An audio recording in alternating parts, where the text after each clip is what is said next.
යට වුණ පූරිකන්ත ගමේ උදෑසනක් කියන්නේ සද්දෙන් පිරුණු හෝරා කිහිපයක්. කුකුලන්ගේ කෑ ගැසීම, ගඟට යන අම්මලාගේ කතා, ළමයින්ගේ hina වෙන හඬ. ඉතින් මේ හැමදේම එකට එකතු වෙලා ගමම ප්‍රබෝධමත් කරනවා.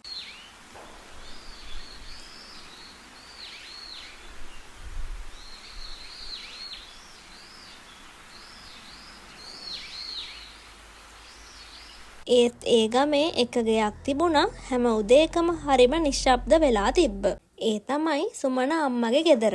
ඉතින් ඒ ගෙදර ලේලිය උනේ මල්ෂා. මල්ෂා කියන්නේ ගමේම ප්‍රසිද්ධ කම්මැලි චරිතයක්. ඇඳේ දිගා වෙලා ෆෝන් එක අතින් අල්ලගෙන සිනාවක් දාගෙන ඉන්න මල්ෂා ගැන නිතරම ගමේ අයගේ කතා බහටත් ලක් වුණා.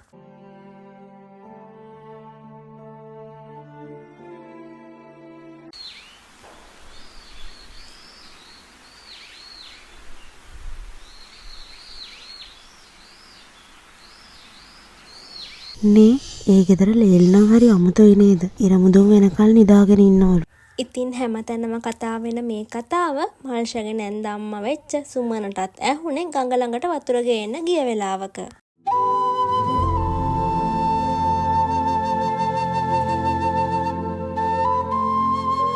අයියෝ ජීවිතේ වටිනාකම මේ දරුවට තේරෙන්නේ නැති හැටියක්. අපි ඒ කාලේ උදේ 4ට නැගිටලා ලිප පත්තු කරලා බත් උයලා ගොයම් කපාගෙන උදේ 9 වෙද්දි එනවා. ඒකට මේ ළමයා ඇඳ තමයි ලෝකෙම. මොනවා කරනවද මන්ද? ඉතින් මල්ෂාගේ සැමියා උනේ නිමල්.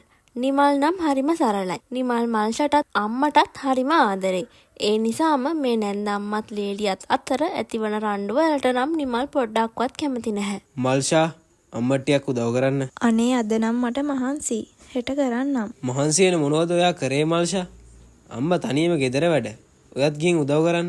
අනේ මට බෑ නිමල්. කැමෙත් දෙයක් කරගන්න. මම යන වැඩට.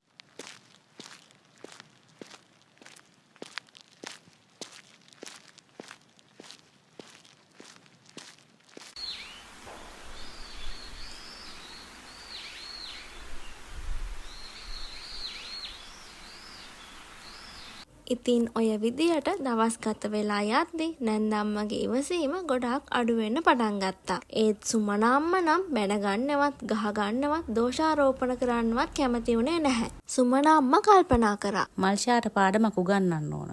තරහෙන් නෙමෙයි ආදරෙන්. ඉතින් සුමන අම්මා මල්ෂාට පාඩමක් උගන්වන්න වැඩක් සැලසුම් කරා. මල්ෂා දුවේ ඇයි අම්මේ? අද ඉඳලා ඔයා ගෙදර වැඩ මුකුත්ම කරන්න එපා. ඇත්තටමද අම්මේ? ඔව් දුවේ. අද ඉඳලා ඔයා නිදා ගන්න. කන්න, ෆෝන් බලන්න. මම හැම දෙයක්ම කරන්නම්. ඇත්තමද අම්මේ? ඔව් ඔව් ඇත්ත තමයි මම කියන්නේ. වාව්! ඔයා නම් සුපිරි නැන්ද අම්මා කෙනෙක්. ඉතින් සුමන අම්මගේ මේ යෝජනාවට මල්ෂා ගොඩාක් කැමති වුණා. ඉතින් පළවෙනි දවසේ මල්ෂා දවල් 12 වෙනකන් නිදාගත්තා. නැන්ද අම්මා ගෙදර වැඩ ඔක්කොම කළා. කෑම හැදුවා, වත්තේ වැඩ කළා. ඒ වගේම හැමදේම තනියම කළා. දෙවෙනි දවසෙත් ඒ විදියමයි. හැබැයි තුන්වෙනි දවසේ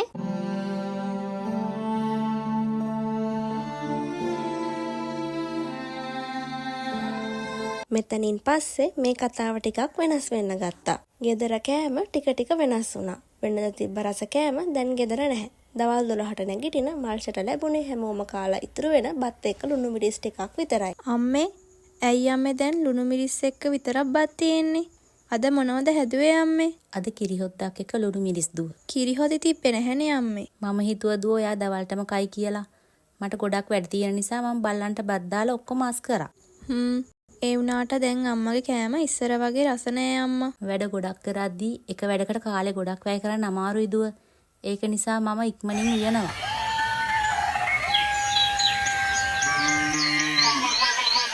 සුමනක්කේ අපි මේ ඉරිදා වන්දනාව යන්න කියලා. සුමනක්කත් එනවද? බලමු නංගියේ. මේ ගෙදර වැඩත් එක්ක ඕවට කොහෙද වෙලාවක්. ඇයි මල්ෂා කරන්නේ නැද්ද? මල්ෂා දුව ඒකනේ මම මුලින්ම අපේ කෙල්ලට නිමල් පුතාව කතා කරේ. කොහෙද ඉතින් සුමනක් අකමැති වුණානේ මගේ යෝජනාවට. අනේ එකම ගමින් කසාද කරගත්තම යන්න ගමක්වත් තියෙන එකක් ය.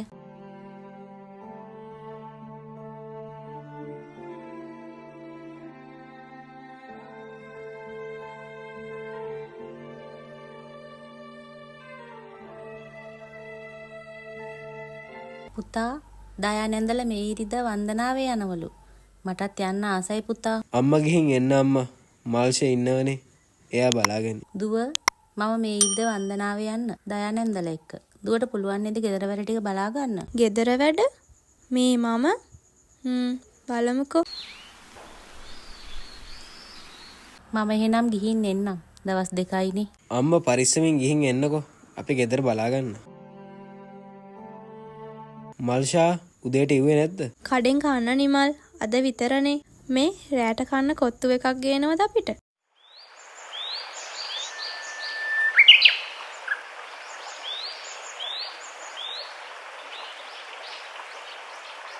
අම්මේ මට ගොඩක් මහන්සියි වගේ. ඒක හරි දුවේ.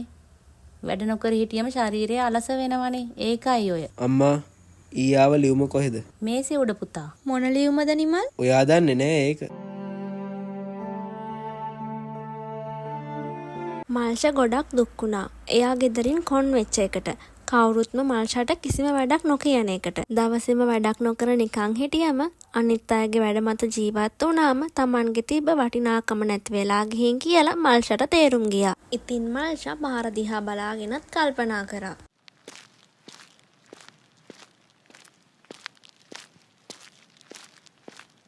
හා මල්ෂා මොකද අද එළියට වෙලා? නිකන් ඉන්නව කමල අක්කා. කොහෙද මේ යන්නේ? මම යනවා කඩේට. රෑට උයන්න ටින් මාළු එකක් ගේන්න. ඔයාද මොනවද උයන්නේ? මමද? ඉතින් මල්ෂ නිරුත්තර වෙනවා. මල්ෂට එයා ගැනම ලැජ්ජා හිතෙනවා. මල්ෂ කල්පනා කරනවා. දෙයියනේ මම මේ මොකද්ද කරගෙන තියෙන්නේ? මගේ ජීවිතේ වටිනාකම නැති වෙලා නේද?